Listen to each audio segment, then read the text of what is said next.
Hello there, welcome to my channel. My name is Sarah and I am the style coach. Today's video is all about 7 things to learn from the style of Iris Apfel.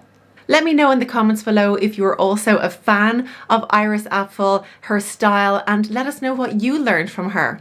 So this video is going to be a little bit of a celebratory video and my way of paying respect to one of the greatest style icons that I've seen in my time. And I think a lot of people have seen in their time as well. If you enjoyed this video or learned something new, please make sure to give it a thumbs up. Subscribe to the channel if you haven't already. Let's get started with today's video.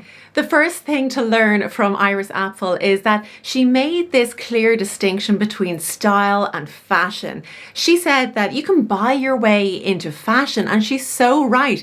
Any of us can go into the shop today, tomorrow, buy whatever is on trend and be fashionable. I think that's easy to do. We can buy our way into it. But what is more unique and perhaps maybe trickier to uncover for some people is style. And Iris Apfel said style is in your DNA. It's something you're born with. And I couldn't agree more with this. Those of you who've been here a while know that I go on about how style is part of your, your personality, your culture, your beliefs, your values. It's deeply ingrained in who you are and it's unique to you. It's not the same as somebody else, anybody else in the world. And I love this distinction that she made. The second thing to learn from Iris Apfel's style is that she wasn't afraid of what other people thought. So many times I come across this working with clients, groups of people, that they want to change up their style, but thinking about what people might say, think, it holds them back from truly expressing themselves. To me, Iris Apfel wasn't afraid of that. She was authentically herself and she found value and joy in that. And it really didn't matter what anybody else thought. And I would echo that sentiment of just being yourself, whatever that may look like, and being proud of that. We're never going to please all the people all of the time. So why try that? Why try to please other people and neglect being ourselves? Be yourself and show who you are through your style. Number 3, one of my favorites.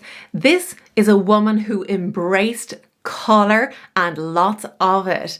She was just phenomenal at putting gorgeous color combinations together that may have been unexpected and unusual. And it was like, to look at her style is just incredibly joyful. Every time I saw a photo of her, it brought me joy to see the way she used color, incorporated color, and it was just wonderful. To me, she was an absolute inspiration in terms of my curiosity in colour and wearing colour.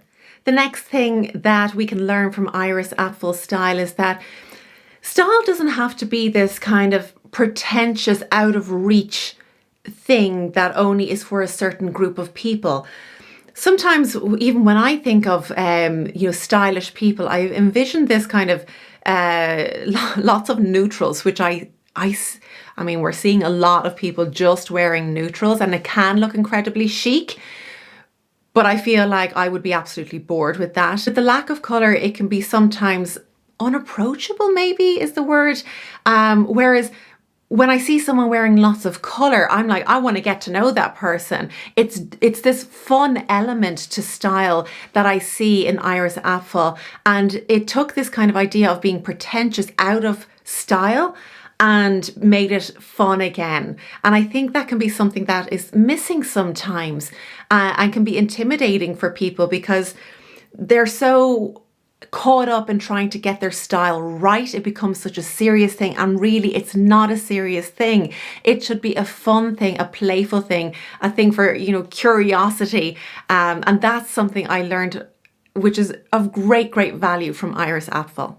Moving on from that point is, don't take yourself too seriously when it comes to your style. Again, it's not about getting things perfect, but rather trying every day to express yourself in an authentic way. And sometimes that takes a little bit of trial and error until you find your authentic style. So don't take yourself too seriously with style. become like a child again, dressing up in, you know, your parents' clothes, or, you know, the way you used to do that as a child, some of us. And there was no sense of getting it wrong or right. Just have fun with it. And I think that's a wonderful thing to learn. Another quote, which I absolutely adore from Iris Apfel, is, "Get old, but don't get boring." She took pride in this idea of herself being the oldest living teenager, which I think is wonderful. She, of course, I mean, she lived to 102, an incredible age, but my goodness, she was never boring. I don't know, sometimes I think society has this idea of, as people get older, and maybe particularly women getting older, that they should be in these kind of soft muted colors, in this kind of lilac and beiges and things like that. And, you know, yes, there's evidence of a little bit of that, but you don't have to go down that route. You can bring more color in. This is your time to shine. You know, don't become boring just because we're going through the path of life. It doesn't mean that we don't have a place in this world, that we don't take the same joy in getting dressed as someone who is of a younger age. Get old, yes. Be boring, never. The final thing I want to mention about Iris Apfel is, and one of the possibly most important things or quotes that I've heard from her, is to get comfortable outside your comfort zone. And we can take that and apply it to anything in life, right? So for me, on this context here, it's about style. And I think that's where we learn and we grow, is when we get outside our comfort zone. Yes, it's a bit scary.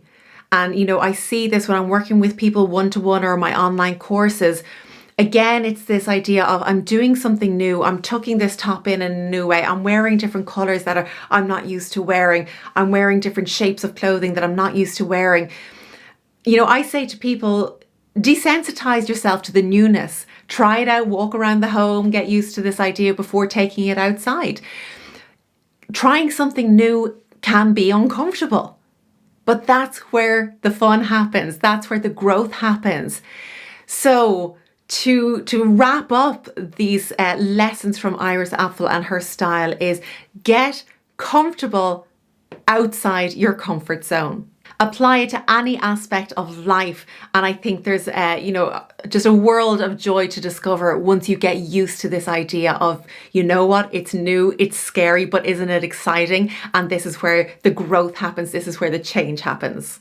So thank you, Iris Apfel, for all that you contributed to style and beyond in your lifetime. I certainly benefited from all that you were. And I will continue to take those lessons with me through my journey, my life, and pass them on to my clients as well. That's it for today's video. If you enjoyed it, please give it a thumbs up, subscribe to the channel, and I'll see you again next week. Take care. Bye-bye.